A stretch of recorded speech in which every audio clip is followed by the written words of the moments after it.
Za Petra sem izbrala besedo iskrivost.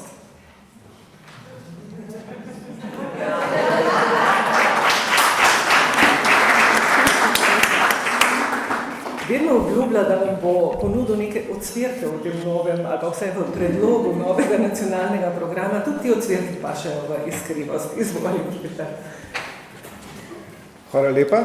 Tako opis bom vsekakor vzel kot kompliment. Torej, glede na to, da je velika večina od vas se udeležila tudi letnega posveta, verjetno se opravičujem. Potem bo tole izmenjava teh mojih poudarkov, ki sem jih jaz zaznal v delu celega posveta, mogoče sovpadala z vašimi ali pa tudi ne.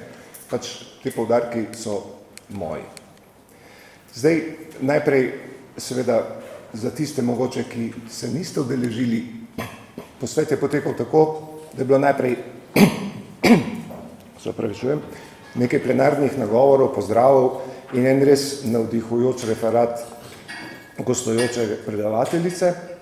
Potem smo nekaj govorili o pogledih nazaj in naprej na različna področja, delo v skupinah in obeležitev 60-letnice delovanja ljudskih univerz, ki je bilo zelo simpatično in obetavno. In pa potem ena bogata panelna razprava, zelo široko udeležbo. Zdaj, glede na to, da je se dogajalo marsikaj in da je bilo delovanje dejansko bogato, je seveda vsak od nas si najbrž neke poudarke sam izoblikoval. Če grem na svoj izbor, se mi zdi, da bi nekako celotni potek posveta lahko uravnali takole. Najprej je bila presoja dediščina iztekajočega se nacionalnega programa, kaj smo dosegli ali so vsaj približali, česa nismo dosegli in tudi zakaj ne, kateri od zastavljenih ciljev so še vedno aktualni, kaj smo se naučili, da nekaterih napak ne bomo več ponavljali in katere izzive prihodnosti bomo morali upoštevati. Če se najprej obrnemo na ciljne skupine. Ciljne skupine je bila tudi vsebina dela ena od skupin, ki so delovale. Pri ciljnih skupinah je treba vedeti, da se je v tem času dejansko nekaj spremenilo. Spremenilo se je v tem, da zaradi vseh teh okoliščin, ki nastajajo glede globalnih zadev, da je vedno bolj velja, da smo ciljna skupina pravzaprav vsi odrasli. In to tako glede ozaveščanja, tudi kot glede spremljanja nekaterih praks, kar se tiče neke zdržnosti, neke trajnosti, neke trajnostne naravnanosti. In pri tem je nekako bilo tudi izraženo, sicer z moje strani, da bi morali v to vključiti tudi javne medije ali vsaj od njih to zahtevati, da se tega držijo. In drugo je, da se ostale ranljive ciljne skupine, ki so bile opredeljene v dosedanjem nacionalnem programu, da bi jih bilo treba nekoliko prevetriti, posodobiti, predvsem mogoče kar se tiče starostne omejitve, kar se tiče navzdol in navzgor. Pri kazalniki, ki so bili opredeljeni v sedanjem nacionalnem programu in so bili nekateri pravzaprav tudi izpolnjeni, nekateri pa pač ne, se mi zdi, da te kazalnike bi bilo treba na novo opredeliti in umeriti, ker nekatere reči enostavno ne bojo več zdržale. To je zdaj moje mnenje, recimo kazalnik vključenosti v izobraževanje odraslih, enostavno zaradi vse teh tehnologije in možnosti učenja in drugačne strasti do nevednosti, se mi zdi, da je enostavno, skoraj bi se reklo, nemogoče pričakovati, da bi kakršnekoli te kazalnike v smislu 19% vključenost težko uresničili, čeprav so zapisane tudi v strategiji razvoja Slovenije.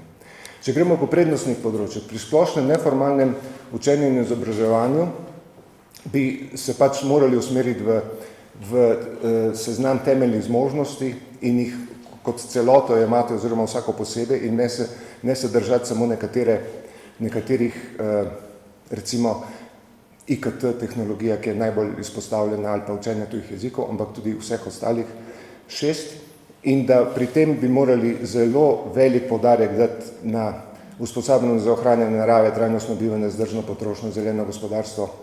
To se mi zdi, da bi bilo ključno pri tem. In pri tem bi morali uporabljati tudi nekatere sodobnejše metode, ne samo neke tečaje, ampak tudi recimo skupnostno učenje, mentorstvo.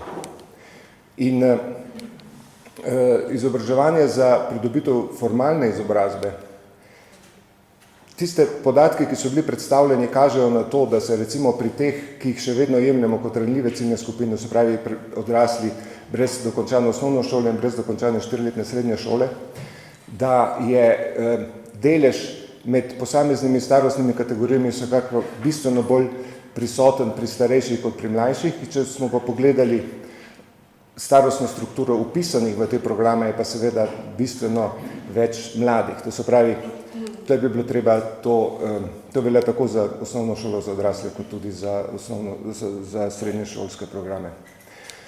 Če gremo, pri tem bi bilo, to je, meni se zdi, je bilo že večkrat izraženo in tudi v osnutku prejšnjega nacionalnega programa tudi povedano, da bi bilo za razmisliti o tem, da bi se izobraževanje do dokončane 4-letne srednje šole opredelilo kot neke vrste druga možnost, kot druga priložnost tudi za tiste, ki opustijo to šolanje ali pa niso tega bili deležni kot mladi, in da se v resnici to financira skozi celo življenjsko obdobje in to vnaprej, ne da se samo poravnava stroške za nazaj, zaradi tega, ker je to bil tudi en od glavnih vzrokov, zakaj je bil to vpis tako majhen. In to je bilo tudi izrečeno na posvetu, spet citirano, da 4-letna srednja šola bi morala postati obvezna. Potem je usposabljanje za trg dela.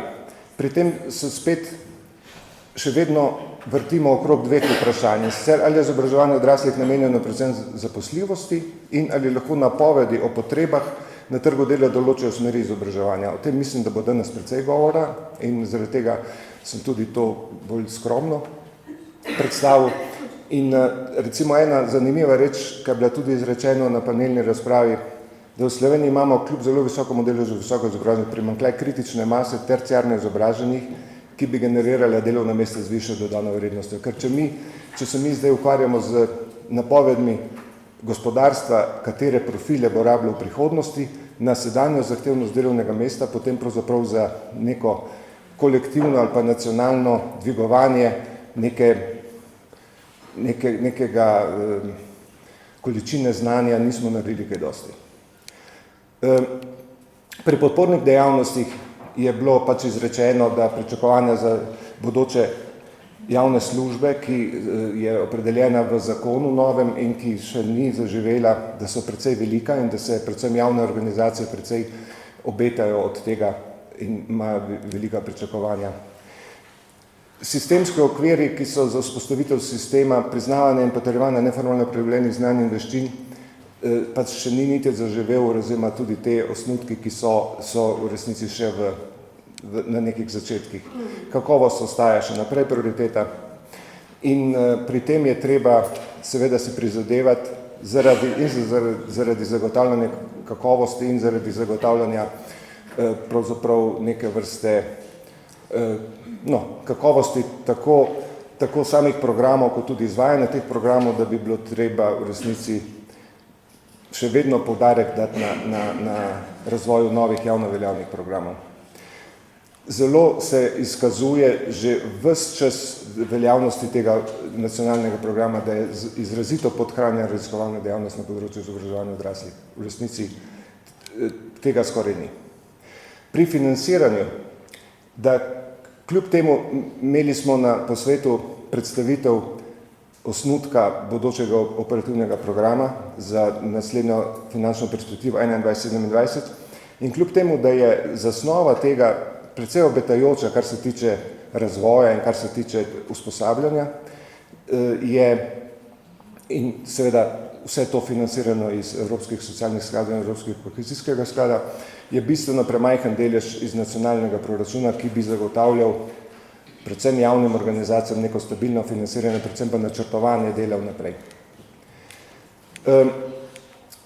Pri upravljanju, o tem se je dosti govorilo tudi lani, ko smo imeli predstavitev priporočil v zvezi z spretnostmi, je upravljanje dejansko, mi imamo zdaj zaradi teh dokumentov, ki so že sprejeti in zaradi nekih delovnih skupin, ki se ukvarjajo z akcijskimi načrti in z uresničevanjem teh sprejetih dokumentov, strategija razvoja Slovenije, strategija dolgožive družbe, imamo v resnici eno mešanico upravljalskih in odločevalskih ravni in mislim, da je to treba enostavno urediti. Zdaj, kako bomo to uredili, jaz gotovo ne vem. In kot rečeno, to je bil moj izbor poudarkov, povedanega je bilo veliko več, o tem mogoče naslednjič. Hvala lepa.